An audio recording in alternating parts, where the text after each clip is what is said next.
The really big money is to be made at cycle turning points. And the most money of all is the down cycle. And the reason is because the up cycle can take 10 years like we just had, and the down cycle usually comes in 18 months. So the compressed amount of returns that you can get if you can short things or take advantage of that move up in bonds, for example, is truly extraordinary.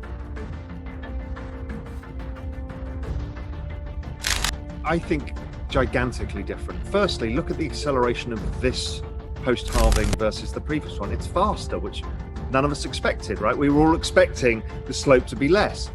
So far, not true. It's early days. So that's interesting to me. Also, the structure of the market before was retail investors.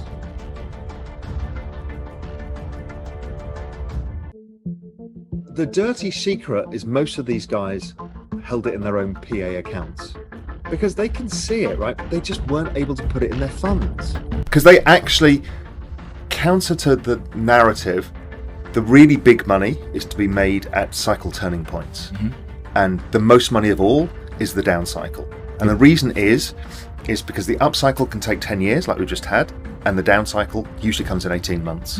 So the compressed amount of returns that you can get if you can short things or take advantage of that move up in bonds, for example, is truly extraordinary. Back in the day, these firms could have 15%, 20% volatility and had huge bets. So that macro world had high risk taking and high returns.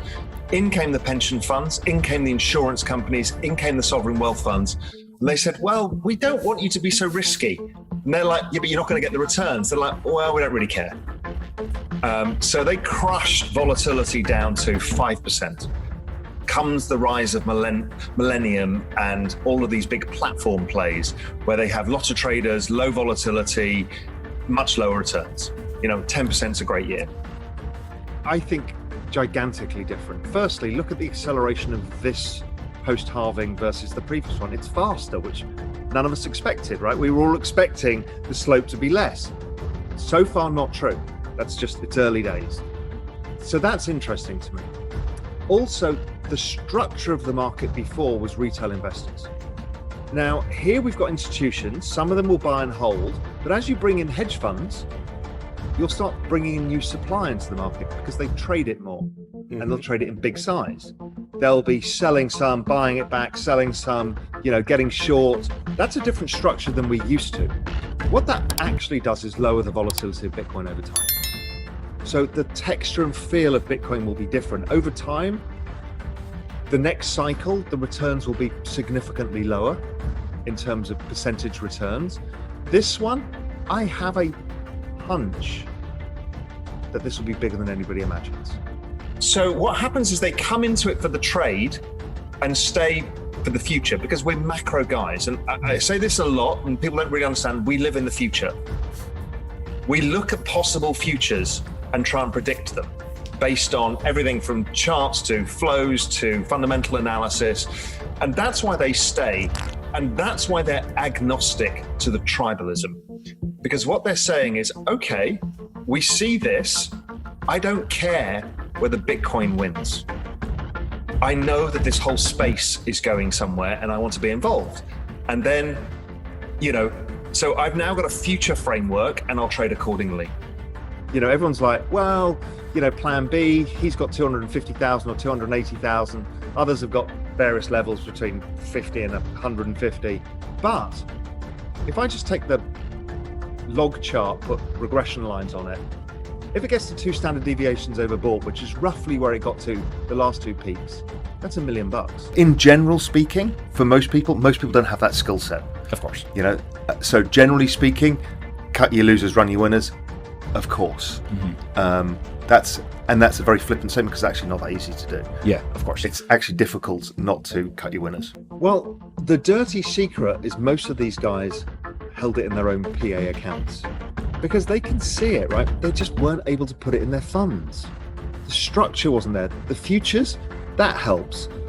But some of them want to physically store it. They want a custody. They want it in their prime broking accounts, and it doesn't yet fit in.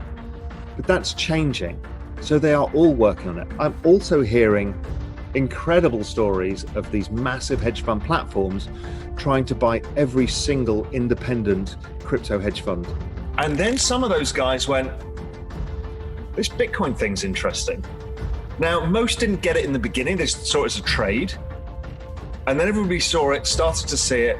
Oh my God, there's a parallel universe coming, and it's all going to generate alpha because there's no capital and not enough knowledge in the space, because everybody in it was a technologist and none of these macro guys were in it yet. So the macro guys went, here's an opportunity for us. And one by one, they all started going, have you seen this? We've got no supply.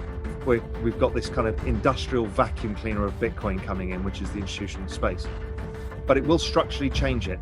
We will see weird things like quarter-end markups or markdowns. We will see rebalancing. We will see all of these things that we've not seen before because it's not been a feature of the retail investor. So the structure of the market is changing, but I have a feeling that this is going to be a little more shocking than people imagine. People like Nick Raditi, who people don't know, he's below the radar screen, was probably the greatest macro trader of all time. He didn't do that.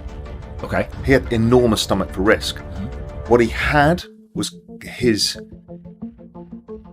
he had a better understanding in his head of the outcomes, and therefore he could ascertain the risk reward, so he would suffer more significant drawdowns than anybody else could suffer, but he would make higher returns. So he made more returns than Stan Druckenmiller, more returns than George Soros. Really? When he was working for Soros. Well, where's gold at that point? Gold has probably gone up significantly too. And again, the $1 million thing, that regression line, just means there is a probability. It's not really my forecast. I'm more comfortable saying, another 10x from here, 250,000, that kind of makes sense. All I'm saying is the probability to me is not an undershooting, it's actually an overshooting. And to come into it with a narrow mindset means that you won't be open to opportunity. Now, maybe the Bitcoin maximists are dead right and Bitcoin outperforms everything. Great. The macro guys will also be on that trend. That's their job, to isolate that trend. It's like otherwise saying, well, I'm a currency trader and, I'll only trade dollar yen. That's ludicrous. Nobody does that. People look for the opportunity. My guess is we'll see it from Millennium, we'll see it from Balyasny and all of these big hedge fund platforms that they're going into the space. Again, that will mean most of these funds are small. They're like $20 million funds. Mm-hmm. And suddenly they're going to be $200 million funds. And then their impact, the structure of the market is going to change with all of this, but it's very exciting. But these guys are bringing real capital into the space too, because they are investing in startups, Again, people philosophically say, well, it's, those speculators, they're just taking advantage of this whole kind of Bitcoin philosophy. No, they're not. They're also feeding capital. They're bringing a lot of capital into businesses that are building on all sorts of networks.